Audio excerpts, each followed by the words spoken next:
c'est-à-dire en 533, les Byzantins, c'est eux qui se sont débarrassés des Vandales.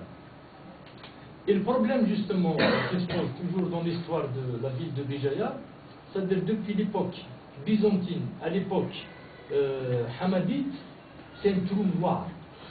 On ignore le devenir de la localité. On ne sait pas ce qui s'est passé dans cette époque. Et jusqu'à présent, on a du mal à trouver les traces entre l'époque byzantine et, c'est-à-dire depuis le 7e siècle jusqu'au 11e siècle. Donc on rentre directement à l'époque hamadite. Et quand on dit des hamadites, c'est relatif à Hamad. Hamad qui est d'origine berbère, d'Amazigh. Il est de la tribu Senhaja, fils de Boulourine, petit-fils de Ziri, de la tribu Senhaja, c'est la Kabylie. Donc il a créé la Qal'a ibn Ahmed à Msila. C'était en 1007.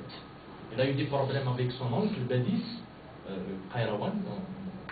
Parce qu'en 1929, les Arabes sont repartis. L'islam, Qayrawan, Gessina ou Ghalan au Masr. Jend le pouvoir entre les mains de Boulourine. Son fils, Ahmed, il lui fait un واحد عميس Badis, يروح Msila. Il a fait de Msila une capitale. Il venait à Qal'at bin Ahmed. C'était en 1007. Donc il commence à prendre une certaine autonomie vis-à-vis des Arabes. C'est-à-dire les Arabes, les Fatimides, ils gagnent Massa. Chose qui a déplu justement aux Fatimides, ils lui ont envoyé 2 tribus arabes, les Banu Hilal et les Banu Sulaym. Ils commencent à attaquer la Qal'a. Le 5e successeur de Ahmed, en l'occurrence Nasr bin A'lanas, dont on a marre de ces différentes attaques, il est venu à Béjaïa.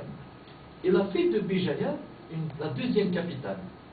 Donc la première chose qu'il a fait, c'est qu'il a entouré sa ville d'une enceinte protectrice qui communique avec le monde extérieur par voie de 6 portes. Et jusqu'à présent, il nous reste 2 portes. La porte de la mer, la porte Sarazine, et la porte Fouqa, Bab el-Fouqa, ou bien Bab el-Bounout. Le vrai nom, c'est Bab el-Bounout. Bon, une fois, j'ai animé une petite émission radiophonique, et la journaliste qui me dit, Monsieur Riri, est-ce que nous avons 6 ou 7? Là, c'est le problème, mais 6, c'est un problème. Nous avons 2, il faut les conserver. Est-ce que c'est le cas? Je ne sais pas. Peut-être on va découvrir 6, 7, 8. Mais je dirais, personnellement, je dirais que 6. Pourquoi? Parce qu'à chaque fois qu'on agrandit le nombre de portes, donc ça impose un nombre de militaires, parce que même l'enceinte, elle est dotée d'un chemin de ronde. Sur la porte Sarazine, par exemple, la porte de la mer, j'ai escaladé une fois, j'ai trouvé le chemin de ronde qui est fait dans 1,20 m à peu près. Avec la taille du mur qui c'est sûr qu'il y a un chemin de ronde. Ah oui, il y a un chemin de ronde, donc son développement est de l'ordre de 3000 mètres. Si on fait chaque 100 mètres, on fait une tour de contrôle. Nous avons un témoin d'une tour de contrôle qui est toujours debout. Je dirais qu'il y a une centaine à peu près de tours de contrôle. Donc là, on va voir l'enceinte hamadite. Voilà à peu près le tracé de l'enceinte hamadite avec le positionnement des différentes... Ça ne fait pas notre sauna.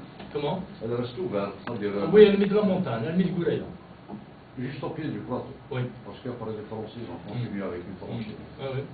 Ouais, ils ont fait une tranchée depuis Goureya jusqu'à la cité Tianet. Ouais.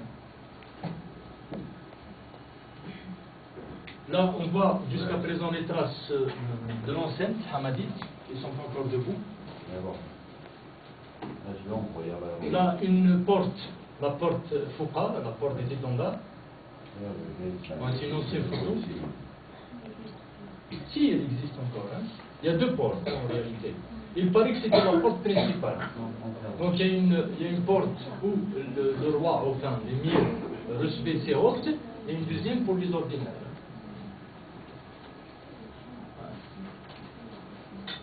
Là on voit la porte de la mer, avec une photo qui a été tirée, d'après, elle a été publiée dans le livre sur la Qal'a ibn Ahmed par un certain général des Béliers, 1909. Donc il a fait 2 chapitres, les Hamadites à la Qal'a et les Hamadites à Béjaïa. Il dit d'après certains archives qu'il a récupéré chez un bougeotte, un ancien bougeotte, c'est une photo d'un ancien palais. Parce que les Hamadites, ils ont construit 3 palais. Le palais de l'Étoile, là où il y a actuellement Barj Moussa, le palais Amimoun, la cité Amimoun, et le palais de la Perle du côté de Brija, là où il y a le lycée des Oliviers. Là, c'est les restes de l'époque hamadite, donc c'est des inscriptions funéraires, quelques types de céramique de l'époque hamadite, là c'est la traduction qu'il y a sur les épitaphes.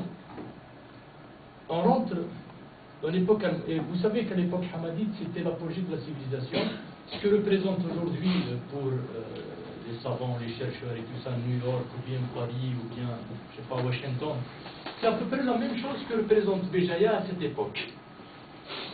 Donc tous les savants venaient chercher de la science, tous les gens de culture venaient à Béjaïa, c'était à l'époque hamadite. Il y avait aussi la convivialité et la cohabitation entre les religions. Pourquoi? Parce que Nasr ibn al-Nas, quand il est venu à Béjaïa, d'ailleurs le mot Béjaïa, d'après Ibn Khaldoun, il dit, quand Nasr est arrivé à Béjaïa, il a trouvé une tribu qui s'appelle Béjaïa. Qui veut dire quoi? Qui dérive probablement de Bakaya ou bien Nejaya, c'est-à-dire les restes, ou bien les gens qui ont servi